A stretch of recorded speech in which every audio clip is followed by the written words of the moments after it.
In Burkina Faso and Mali, the study found that combining seasonal malaria chemopreventive with RTSs before the rainy season reduced malaria episodes and deaths in children by about 70% compared to either intervention alone. The study was conducted by London School of Hygiene and Tropical Medicine researchers and their colleagues in Burkina Faso and Mali. Now, joining us via Zoom from Bamako, Mali, is Dr. Alassane Dicko, just to shed more light on this breakthrough. And Dr. Dicko, thank you for joining us here on Bottomline Africa today.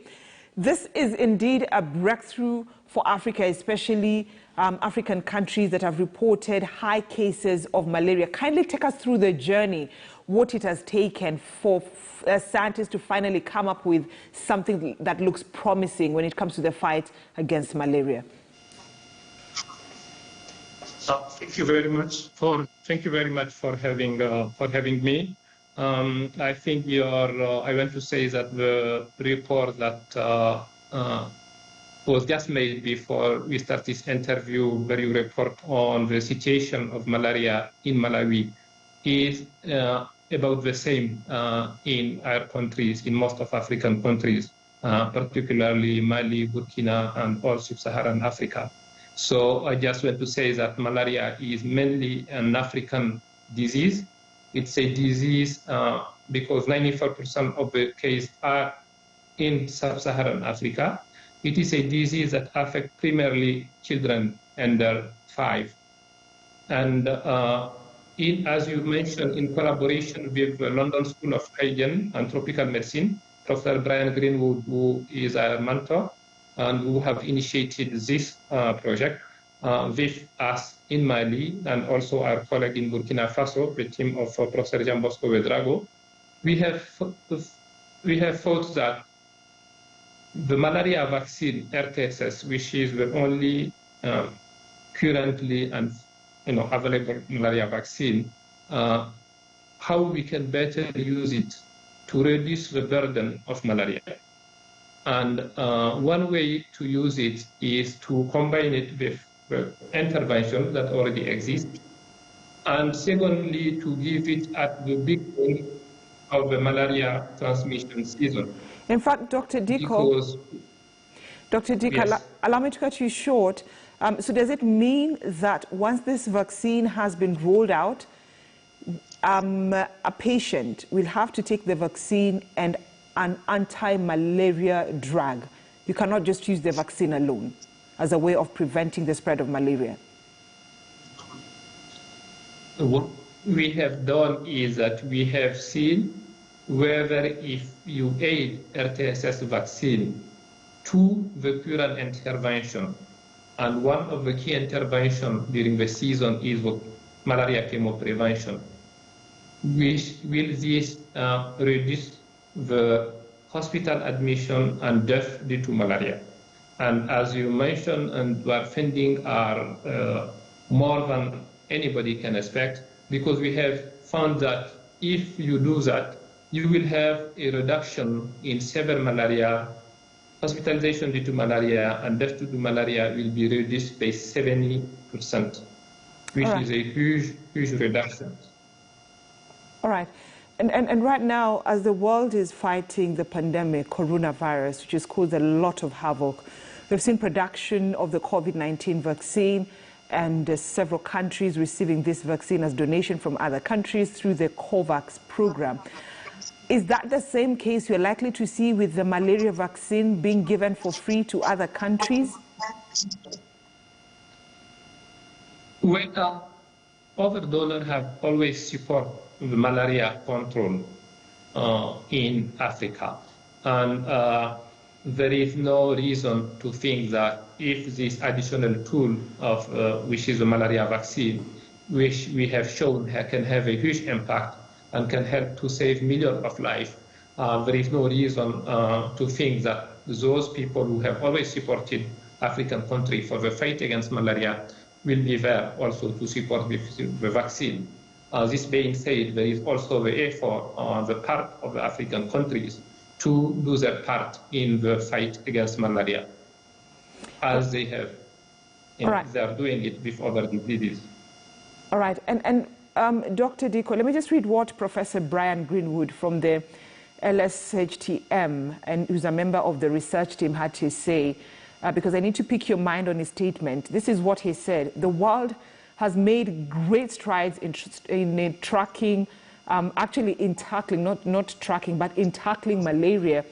But the pace of progress has slowed considerably in recent years. And he goes ahead to say that we urgently need new interventions, particularly in many parts of the Sahel and Sub-Sahel, where the burden of malaria remains very high. So it means there is hope for fighting malaria. But on this other side, the challenges when it comes to actually rolling out this vaccine. I think the most difficult is to be able to find a tool that can impact on malaria. And this is what we have shown. Once you have a tool, the implementation and the way of finding, how to implement become easier, or even how to get the funding become easier. The most difficult for any disease has been how to find the solution.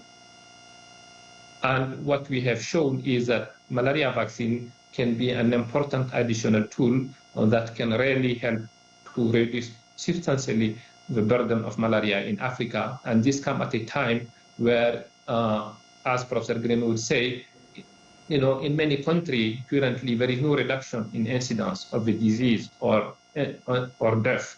So it's come to a right time for the malaria control. All right. And when you're talking about this vaccine to be more effective, can you explain it to us how many doses a child needs to take? What we have given is that the vaccine is given as a three vaccination at 1 month interval first. And what we have shown that if you give those 3 vaccination, and if every year at the beginning of the malaria season, or once a year, you give a booster vaccination, you will be able to substantially reduce the burden of malaria by 70% for the severe disease, the hospitalization and death. All right. So you're telling us that for a child, you need 3 doses. So what about an adult? Is the process still the same?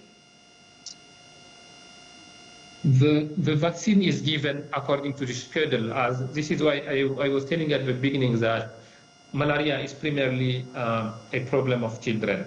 This is children who are dying from malaria. So we went to start all the evaluation, most of the evaluation of the vaccine were primarily done on children, because this is where the high burden of malaria is. All right. Early studies were done in adults. All right. So when we're talking about African countries, in terms of fighting malaria, bringing malaria to 0, how many countries are so far taking part in this phase 3, or have taken part actually in this phase 3 of the malaria vaccine?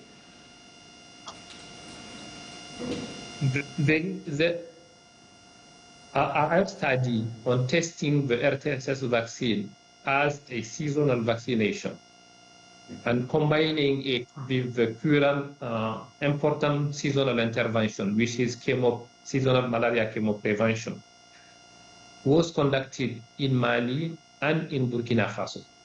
But in parallel, there are 3 large pilot studies that are ongoing in Ghana, in Malawi, and in Kenya with the same vaccine. But the vaccine on this pilot implementation is being given as part of the EPI vaccine to children. So it's not given in the same way that we did or associated with the chemoprevention drug as we did in Mali and in Burkina Faso. All right. So, Dr. Diko, I mean, our viewers would be really interested to know the efficacy level of this vaccine. What we have shown again is that if you give this vaccine at the beginning of the malaria transmission season, on the top of the seasonal malaria chemoprevention that is already implemented in Sahelian countries, you will have a reduction of 70% in severe malaria, in malaria admissions, and in death due to malaria.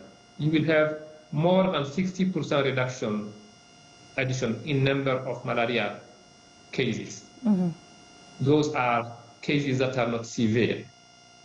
So this is a huge, huge impact that, we didn't anticipate it, and we have not thought about it when we are initiating the study. We were thinking that the results may be more modest, but it's really a huge and important news for malaria control.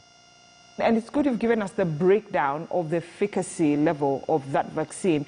But then, Dr. Diko, do you agree that there's further research is needed to examine how seasonal malaria vaccination within the African continent could be delivered most effectively at scale? Absolutely. I think this is the immediate next. There is two next steps. The first next step will be that those results need to be evaluated by the regulatory bodies, particularly the WHO, which make the regulations for most of our countries in Africa, but also by countries' own regulation. And we are hopeful that they will agree that this is an important tool, and we are hopeful that they will recommend this, but this is going to be their decision. So the first step will be whether this will be recommended now as a policy and an additional tool for malaria control. The second will be, if it's recommended, what will be the best way to deliver it and to bring it at scale? Mm-hmm. All right. Shall we give it as API and give it as a campaign vaccination, or shall we give all the vaccination as a campaign mode? All right. Remain to be clarified. All right. And when you're doing this research, did you sort of like get the side effects? Did you witness any side effects on children who've taken the malaria vaccine during trial? There is no, the vaccine, the safety of the vaccine in our trial has been excellent. There has been no issue of safety in this trial. All right, and so let me just pick your mind on this, Dr. Diko. When it comes to the production challenges, given that Africa is still fighting COVID-19, still trying to get the vaccine of COVID-19, what are some of the challenges that Africa has faced when it comes to this production of the malaria vaccine that's now in phase 3? I think we have learned a lot from the COVID vaccine. We have learned that, if people put the effort together, and new technology can help to speed up the development of the vaccine and can help to make the vaccine quickly available. We have also learned that having different sources of vaccine can help. So I think we have learned from the COVID, and the world has learned from the COVID, and we are hoping that if the speed that it takes to get the COVID vaccine approved and implemented, we hope that a similar speed will be considered for malaria, which is, as you say in your reportage, that how bad it is for sub-Saharan African countries. And your closing remarks, Dr. Diko, I mean, given that malaria is an African problem, is it a priority for big pharmaceutical companies internationally?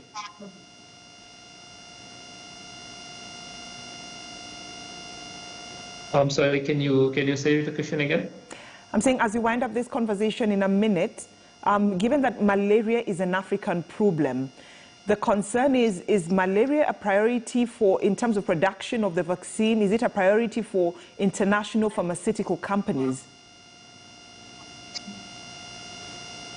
Well, this vaccine is produced by a pharmaceutical company called GSK. There has been a support of a big donor to help with the development.